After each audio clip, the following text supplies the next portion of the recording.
Les démocraties, du moins les institutions telles que nous les connaissons, démocratie, état de droit, nation, sont en train de mourir. Évidemment, ça angoisse pas mal de monde, moi y compris. Hein. Mais je veux vous parler de ce qui se passe en ce moment en coulisses dans le monde de la tech. C'est quelque chose qui est très peu connu du grand public, j'en parle parfois sur cette chaîne, mais là, il y a une très belle occasion de développer ce sujet. Vitalik Buterin, j'expliquerai après qui c'est, vient d'écrire un texte hyper intéressant. Laissons des milliers de sociétés s'épanouir. Il propose, c'est pas juste une proposition, il expérimente des nouvelles manières de faire société. Et c'est de ça dont il nous parle dans ce texte. Et je vous propose, non pas de lire tout, mais de lire certains passages que je vais commenter.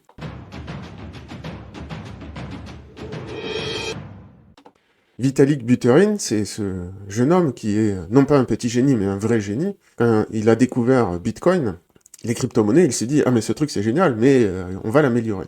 C'est lui qui a inventé le concept de smart contract, donc de rendre Bitcoin programmable, de pouvoir lui associer des contrats, de dire à telle date, s'il s'est passé telle chose, eh bien je te verse l'argent ou sinon je le verse pas. Bon, en très simplifié, mais c'est l'idée.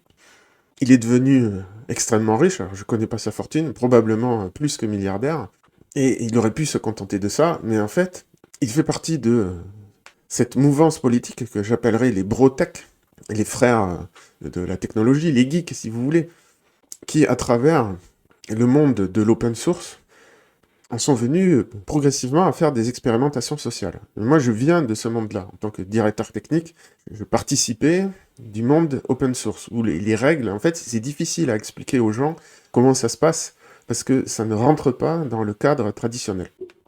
Je vais pas m'étendre dessus, c'est pas le sujet, mais pour moi, d'une manière complètement contre-intuitive, les vrais philosophes de notre époque, ceux qui réfléchissent à l'avenir technologique de la société, ce ne sont pas eh bien, les philosophes de métier qui sont complètement largués. Hein.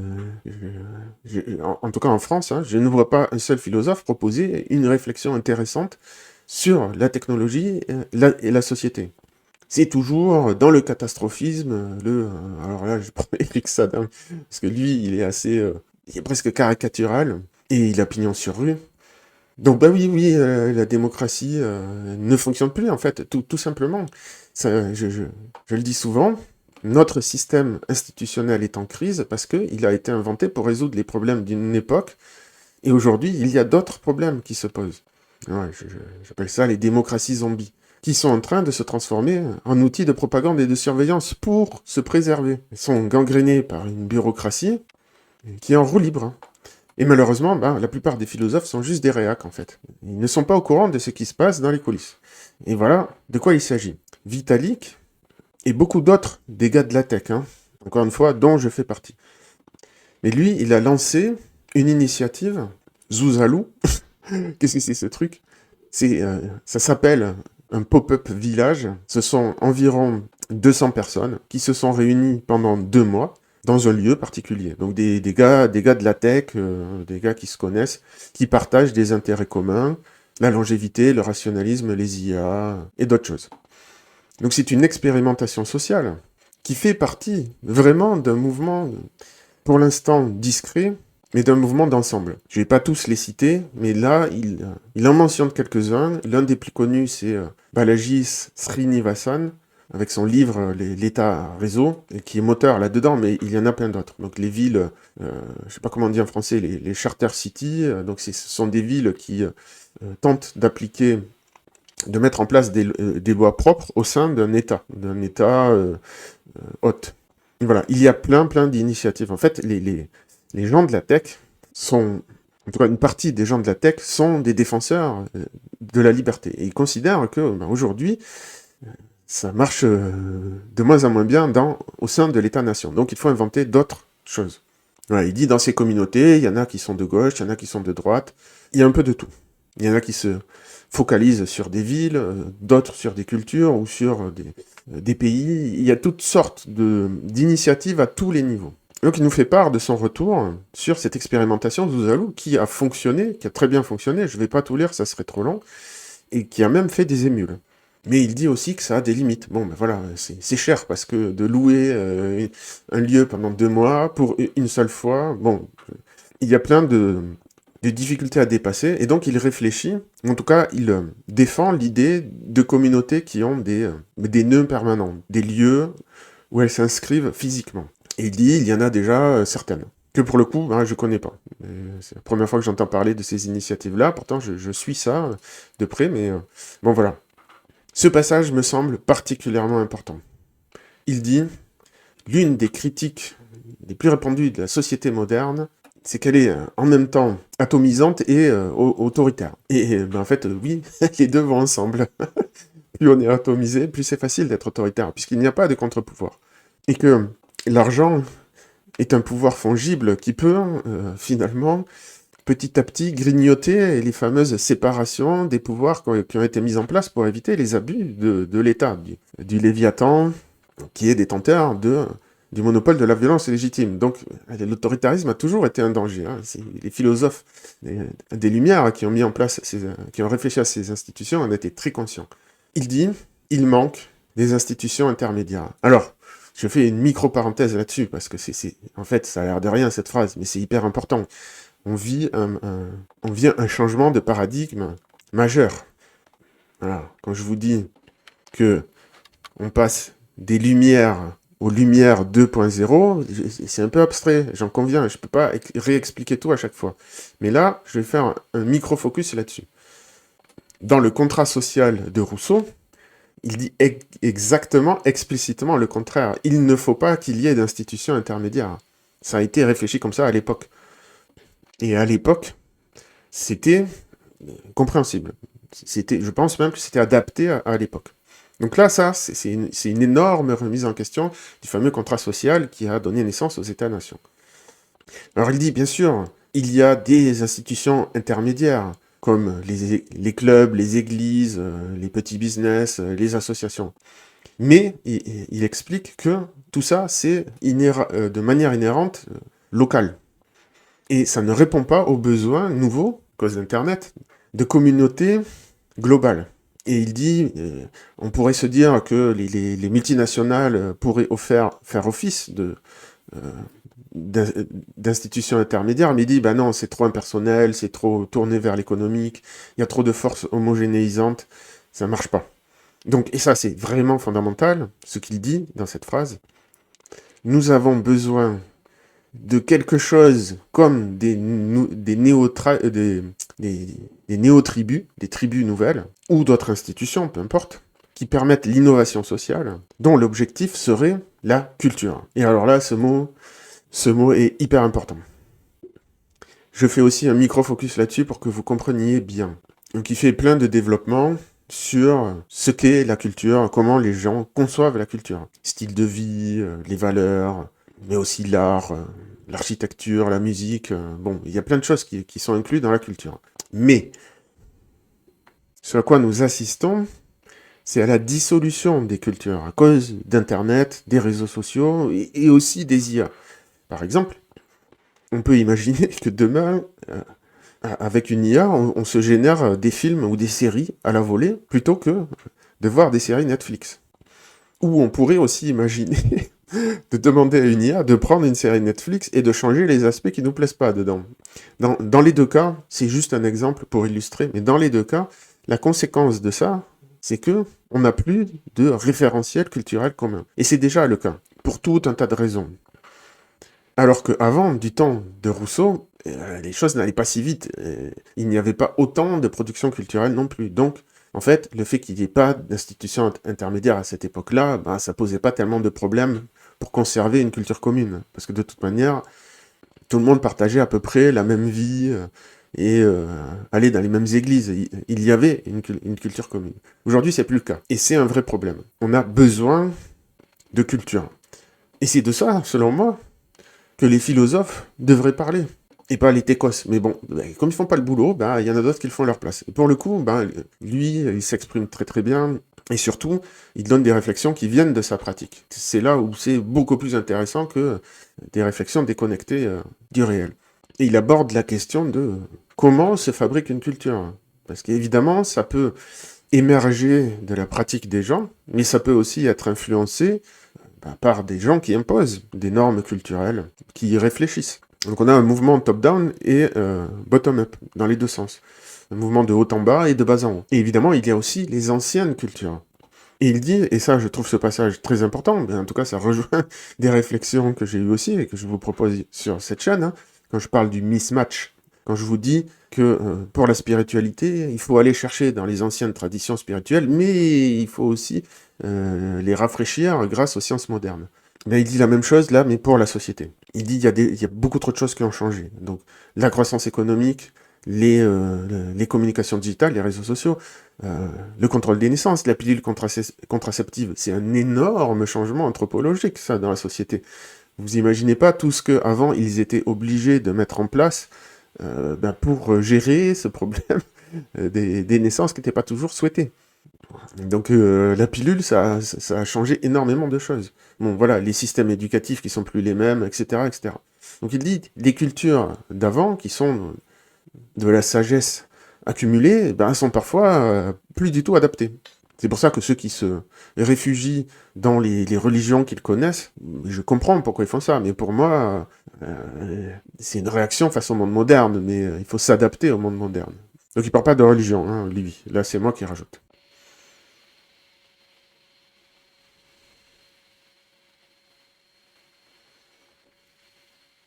Ici, il cite un philosophe de la culture, donc Charles Taylor, que je connais pas, et qui dit que les cultures sont, que le sous-jacent des cultures, c'est un ordre moral et un imaginaire social. Je trouve que c'est extrêmement bien formulé, et je vais vous expliquer quelque chose dont lui ne parle pas, visiblement il l'ignore.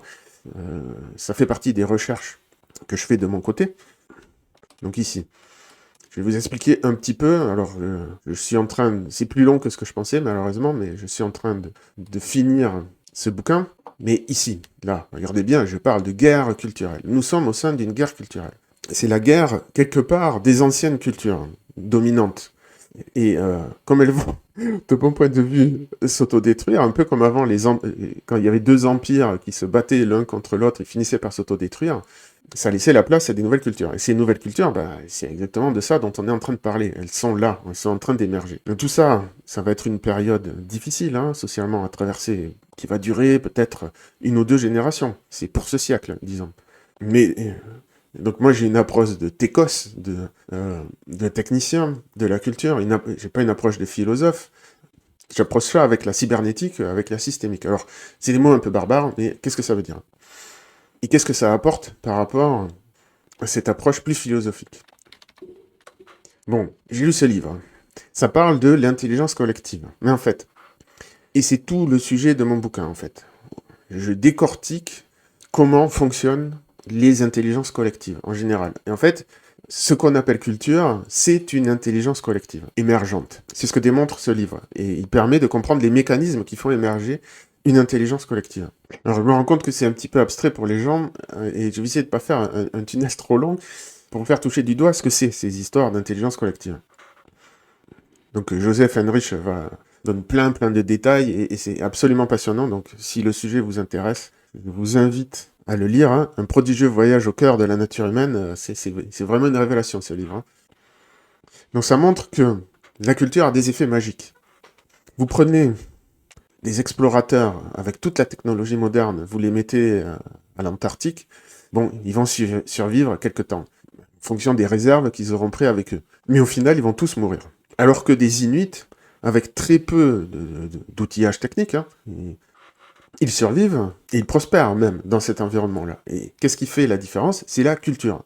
La culture, c'est pas une question de musique ou de tableau, c'est la question de ce qu'on transmet à ses enfants. Donc de leur transmettre, la petite lueur bleue là-bas, tu vois, sur la banquise, ça signifie que là, il y a de l'eau potable. Ou peut-être, ça signifie que ici, la glace est plus fine et que tu vas pouvoir aller pêcher du phoque. Et la culture, c'est aussi comment faire pour découper la glace, pour avoir un igoulou qui tient la nuit, etc., etc. Et ça marche dans tous les environnements. Les mécanismes sont les mêmes, c'est-à-dire les jeunes imitent ceux qui ont le statut social le plus haut. Et c'est ça qui produit de l'intelligence collective qui permet, et quand je dis intelligence collective, ça veut dire que ça peut pas se réduire à l'intelligence d'une personne. C'est vraiment un phénomène collectif. Alors, vous voyez cette vidéo, ce sont des fourmis qui résolvent un puzzle, c'est de l'intelligence collective. Une fourmi toute seule ne peut pas déplacer cet objet. L'intelligence collective, c'est vraiment exactement la même chose. C'est collectivement, il y a des mécanismes qui se mettent en place qui nous permettent de résoudre des problèmes de survie dans l'environnement dans lequel nous sommes. Et ce sont des mécanismes extrêmement puissants. Donc tout ce que je vous ai dit jusqu'ici, en fait, c'est que quand je vous dis que la culture est en train de se dissoudre, de disparaître, et ça crée des souffrances individuelles et sociales terribles, qu'est-ce que je suis en train de dire? Je suis en train de dire que notre intelligence collective qui nous a permis de nous adapter dans les environnements dans lesquels nous avons survécu jusqu'ici, est en train de se dissoudre, de disparaître. Donc évidemment qu'il y a une nécessité vitale pour les gens de créer des nouvelles cultures qui sont adaptées au nouvel environnement digital. Quand je parle d'ère digitale, c'est de ça que je cause. Nous sommes en train de basculer dans un environnement nouveau. Il faut nous y adapter. Donc là, ce qui est très intéressant, du moins pour moi, c'est que moi, j'ai une approche plus théorique de la culture, et lui, il a une approche plus pratique. Et donc, il dit, le top-down a des limites. Cette manière de fabriquer de la culture à partir des intellectuels et des théories, ignore le fait que la culture doit être mise en pratique par les gens et que les problèmes pratiques qu'ils rencontrent font que, oui, les grandes théories, c'est bien, mais au final, c'est comme ça qu'on fait et c'est comme ça que ça marche. Les cultures traditionnelles, elles sont trop focalisées sur ce qu'elles connaissent et qui marche, et elles peinent beaucoup à s'adapter. Et les cultures de bas en haut, les cultures basées sur l'individualisme, sur la pratique des gens, comment la culture émerge d'elle-même, ne fonctionnent pas parce qu'elles ne voient pas le tableau d'ensemble et souvent elles sont coincées dans des équilibres locaux. Bon, c'est un peu technique, mais bon voilà. En gros, les trois approches ne fonctionnent pas. Et il dit c'est étonnant parce que ça colle bien avec ce qu'il appelle son triangle d'accélérationnisme défensif. Et finalement, où il dit qu'il y a deux sortes d'accélérationnisme et une sorte et l'inverse, le décélérationnisme. Il dit le décélérationnisme, ça correspond en fait aux cultures traditionnelles qui veulent ralentir la société. Vous entendez ce discours un peu partout, il faut ralentir. Il y a le monde top-down, c'est l'accélérationnisme national, donc là, c'est de l'accélérationnisme sécuritaire, et cet accélérationnisme-là, il nous amène tout droit vers les dystopies bureaucratiques totalitaires, où en fait l'État va surveiller de moindres faits et gestes pour préserver, entre guillemets, la démocratie. Et je dis avec des gros guillemets, ça sera la démocratie où tu as le droit de voter, mais tu n'as pas le droit de penser avant d'aller voter. Donc ça sera une démocratie Potemkin, ou des démocraties zombies. Moi je les appelle comme ça. Zombies parce que ça te bouffe le cerveau. Et il y a les mouvements d'accélérationnisme individualiste, mais qui sont donc les trois voués à l'échec. Donc il dit il faut une nouvelle voie, une voie intermédiaire. Et ça correspond exactement à des analyses que j'ai faites de mon côté, indépendamment, et j'avais même fait des conférences là-dessus, sur il faut se recommunautariser, se retribaliser. Il faut un échelon intermédiaire, un échelon humain. Et humain, ça veut dire à petite échelle, je fais référence au nombre de Dunbar, 150, 200 individus, et c'est exactement de ça dont il parle, lui aussi. Donc, il conclut, nous avons besoin d'autre chose. Et cette autre chose, ça fera l'objet d'une lecture prochaine, je vais m'arrêter là pour ne pas être trop long, ce sont les tribus en tant que système d'innovation culturelle. On va voir ce qu'ils proposent. Et pour moi, j'insiste, c'est là que ça se passe, l'avenir. L'avenir, il est là, il n'est pas ailleurs. Je prends parti clairement, ça ne sera pas dans la conservation des anciennes institutions, ça ne sera pas en s'accrochant à la démocratie, ni aux anciennes cultures traditionnelles, religieuses. Donc on va avoir besoin de quelque chose d'autre, et c'est évidemment le sujet de cette chaîne. Pour moi, il y aura plusieurs piliers, et là, cet épisode par exemple, là on est en train de parler de cet aspect-là, la co-souveraineté numérique.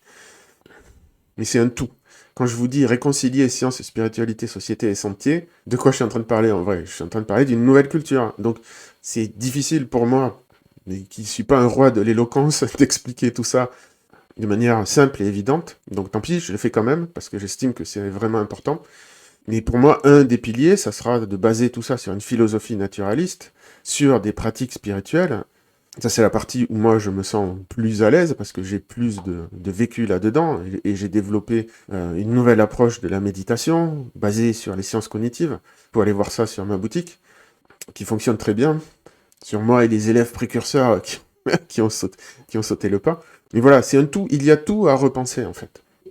Donc si cette vidéo vous a apporté quelque chose, n'oubliez pas de liker. Si vous avez des choses à rajouter, mettez-les en commentaire. Si vous voulez voir la suite, abonnez-vous et mettez la cloche pour être tenu au courant. Je, je lirai ou je commenterai la suite au prochain épisode.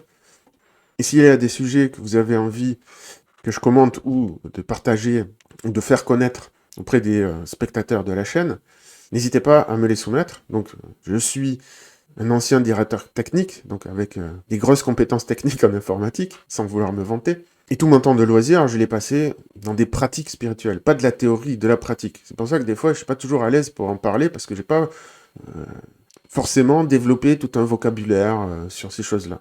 C'est ce que je fais dans cette chaîne.